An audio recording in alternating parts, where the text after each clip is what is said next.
Imagine holding a tiny piece of stone that looks simple, sharp, and unimportant, yet it quietly changed the way humans shaped their world. This is the story of the burin, a tool so overlooked that most people alive today have never even heard the name, but it may be one of the most influential inventions in early human history. A burin isn't big. It isn't traumatic, like a spear or a hand axe. It doesn't look like the kind of thing that would change anything at all. But around 40 to 50,000 years ago, when Homo sapiens were spreading across Eurasia, this small, sharp-edged tool became the key that unlocked a new era of creativity and precision. Before the burin, early humans could cut, scrape, and bash. But carving? Making fine lines, etching patterns, creating detailed points, needles, or engraving bones, all of that was almost impossible. The burin changed that. It gave humans the first real ability to shape materials with incredible accuracy, almost like the first micro-tool in history. When you imagine the burin, think of a tiny chisel made from a flint blade. Its edge was crafted with a precise angle, perfect for slicing clean grooves through bone, antler, ivory, and wood. With this tool, humans could make objects that were smaller, sharper, more detailed, and more complex than ever before. It was like upgrading from a hammer to a fine carving knife, a leap in technology that transformed what human hands could create. But what's even more surprising is this. The burin didn't just help humans survive, it helped them express themselves. It played a hidden role in the earliest forms of art, symbol making, and cultural identity. It was a tool that shaped not only objects, but human imagination itself. When you look at a burin today, it barely looks like anything special. It's small, sharp, and honestly, kind of ordinary. But that's exactly where the magic hides. Early humans didn't need a giant weapon or a flashy tool to change the course of their future. They needed precision. And the burin offered that in a way no tool before it ever had. With a burin, humans suddenly had the ability to shape the world around them with accuracy. For the first time, they could carve tiny grooves into bone and antler, grooves so clean and controlled that they could create other tools from them. Think about that for a second. A single tool that allowed the creation of more tools. It was like humans had invented the ancient version of a workshop, and it opened the door to a completely new list of possibilities. Imagine an early human holding a piece of reindeer bone. Before the burin, they could sharpen it or break it, but that was about it. But with the burin, they could carve a channel so smooth and so straight that it could fit a microblade, a fishing tip, or a sewing needle. They weren't just shaping bone, they were shaping ideas. They were taking raw materials from nature and turning them into something more refined, something more theirs. This is the moment in history where creativity stops being an accident and starts becoming a skill. Early humans realized they could plan ahead. They could imagine a tool in their mind and then bring it to life with fine detail. The burin gave them control. And once humans had control, everything changed. But the real magic of the burin wasn't just in carving lines, it was in carving thought. Because once humans had a tool sharp enough to shape bone and antler with precision, they began to experiment with things that had never existed before. They weren't just making simple points or cutting edges anymore. They were creating objects that carried meaning, objects that showed imagination. With a burin, a hunter could take a piece of antler and shave it into a smooth, thin wedge. That little wedge could become the base for harpoons, barbed points, or even stitching needles. Those sharp, polished needles allowed ancient humans to sew fitted clothing, something essential when the Ice Age winds dropped temperatures lower than anything modern cities experience today. The burin wasn't just a tool, it was a quiet partner in humanity's fight against freezing climates. Imagine a small group huddled near the fire inside a limestone cave. Outside, the world is hostile. Thick ice sheets, mammoths wandering in the distance, and predators waiting for weakness. But inside, someone is sitting cross-legged, carefully pressing a burin against a bone, making fine cuts. The sparks of intelligence are visible with every stroke. The way they test the edge, adjust their grip, refine the groove. This wasn't clumsy survival. This was early engineering. And as generations passed, these carved bone and antler tools became more sophisticated. Hunters could throw spears farther and with greater accuracy because burin-shaped components made their weapons lighter and more aerodynamic. Clothing became warmer and better fitted because needles were slimmer and more durable. Traps became more complex because tiny carved parts could suddenly fit together.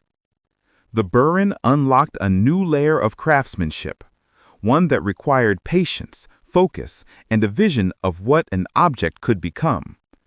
It's easy to think of early humans as primitive, but the work done with burins proves otherwise. These were people who looked at raw material and saw possibility. They imagined shapes before they existed. They shaped tools that shaped survival. And slowly, something else began happening. Those same hands that carved weapons and clothing also began carving art. But the story of the burin isn't only about survival. It's about the moment humans crossed a threshold. The moment our ancestors stopped just reacting to their environment and started reshaping it with intention. With a burin in hand, early humans began carving symbols on bones and antlers. Tiny marks, grooves, and lines, some of the earliest evidence of abstract communication. These carvings weren't random scratches. Many were deliberate patterns, repeated along entire pieces of bone, as if someone was counting days, documenting hunts, or marking seasons. This is where the burin becomes more than a tool. It becomes a window into the human mind. Because when you look at these engraved pieces today, sitting behind the glass of some museum, you're not just seeing old bone. You're seeing the moment when creativity and record-keeping began to merge. You're seeing the beginning of what would eventually become writing. The burin made it possible. It allowed a hunter, thousands of years ago, to sit by a fire and carve the memory of a hunt into bone so future generations would remember. It allowed early communities to create symbols, maybe spiritual, maybe practical, that connected them to something larger than themselves. It created the first steps toward identity, art, culture. And there's something powerful about that. Because these people weren't just fighting to survive. They were trying to understand their world, trying to make sense of seasons, of migration patterns, of life and death. And the burin became the tool that turned thought into marks, and marks into meaning. In fact, anthropologists believe that some of the earliest rituals, including carvings placed near burial sites, were made with burins.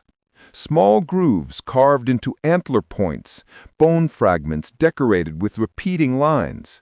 These weren't hunting tools anymore. They were offerings, symbols, expressions of belief. The burin started as a way to split bone, but it evolved into one of the first instruments of culture. And that reveals something important. Whenever humans discovered a tool that could make their lives easier, they eventually found a way to turn it into something meaningful, something symbolic, something that expressed who they were. The burin wasn't just shaping bone, it was shaping the human story. But the real magic of the burin wasn't just in how it was made or even how it was used. It was in what it allowed humans to do next. For the first time in our entire existence, we could carve symbols, small marks, deliberate lines, repeating patterns. And those tiny scratches were the seeds of something much bigger than survival. They were the first whispers of communication, identity, and memory. Imagine a young hunter sitting near a fire, holding a bone he carved earlier that day.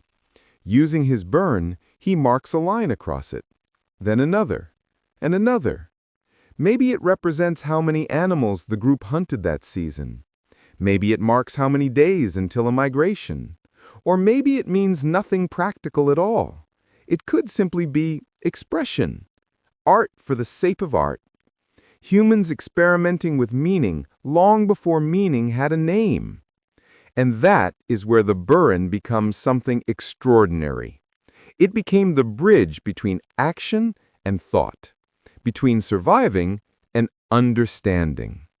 Once you can carve symbols, you can pass information to someone who has never met you. You can track the past. You can plan for the future. You can teach without speaking. A simple stone point suddenly becomes a tool for imagination, memory, and identity. Some of the earliest engravings made with burins were found on mammoth ivory, reindeer antlers, and even cave walls. Delicate lines showing animals, human figures, or abstract shapes. These weren't crude scratches. Some were so detailed and precise that even modern sculptors admire the craftsmanship. And all of it, every single line, came from that tiny chisel edge on the burin. What's even more impressive is that these carvings weren't rushed. They took time. Hours, days, maybe weeks.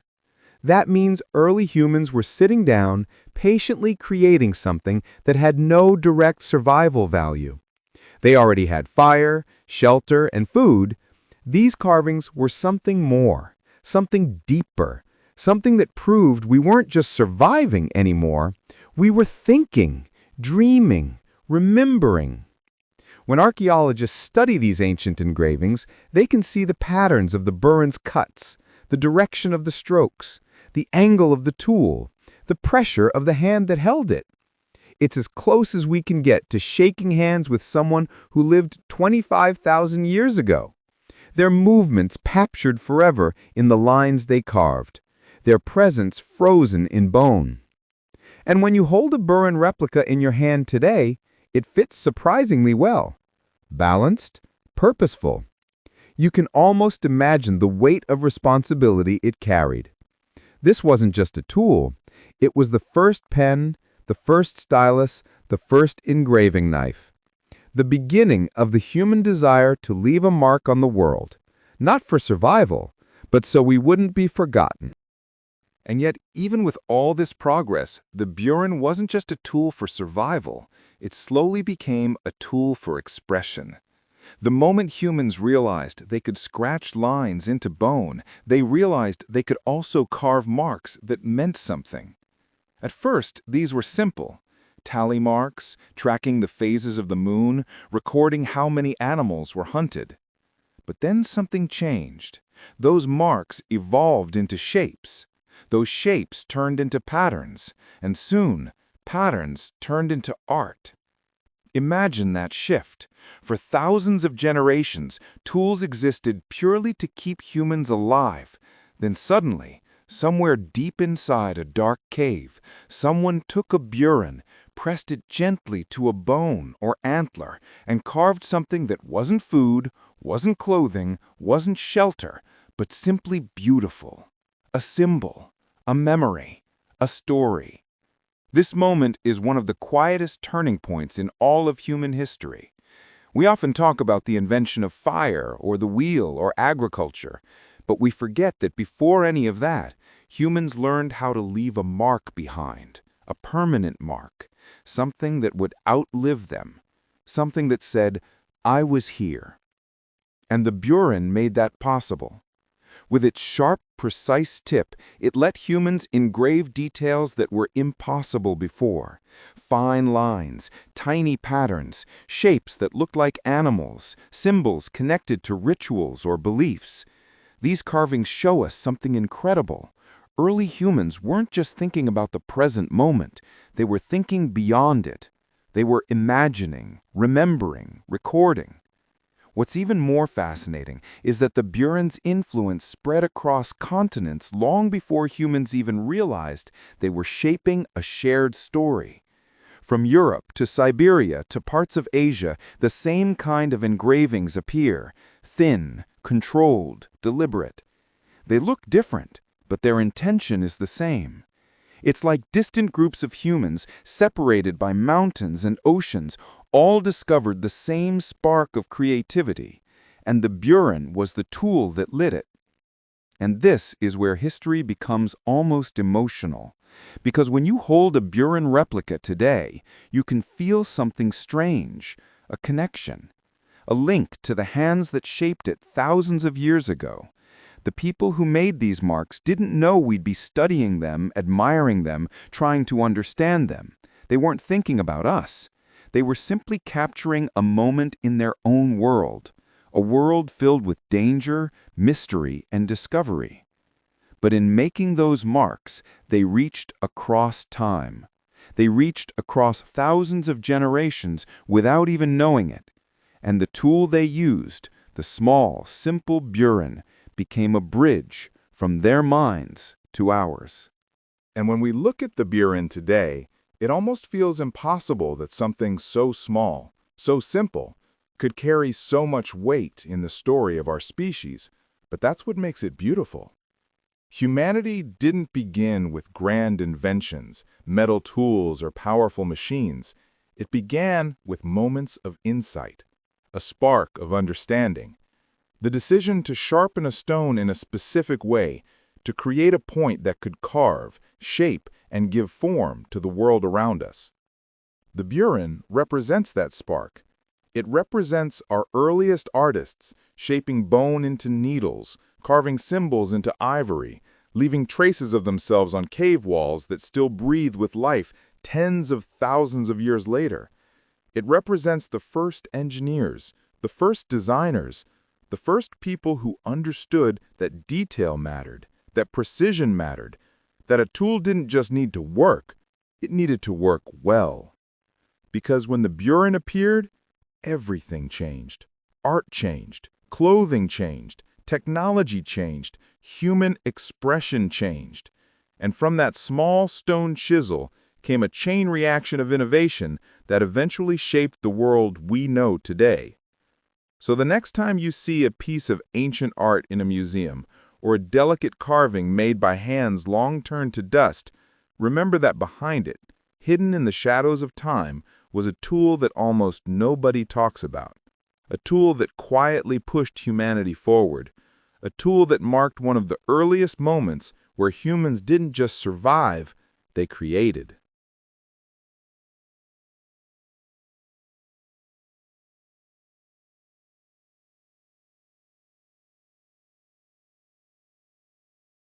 Thank you for watching this journey into the forgotten genius of the burin. If you want more deep human history stories like this one, make sure to like the video, subscribe to the channel, and click the bell so you don't miss the next episode.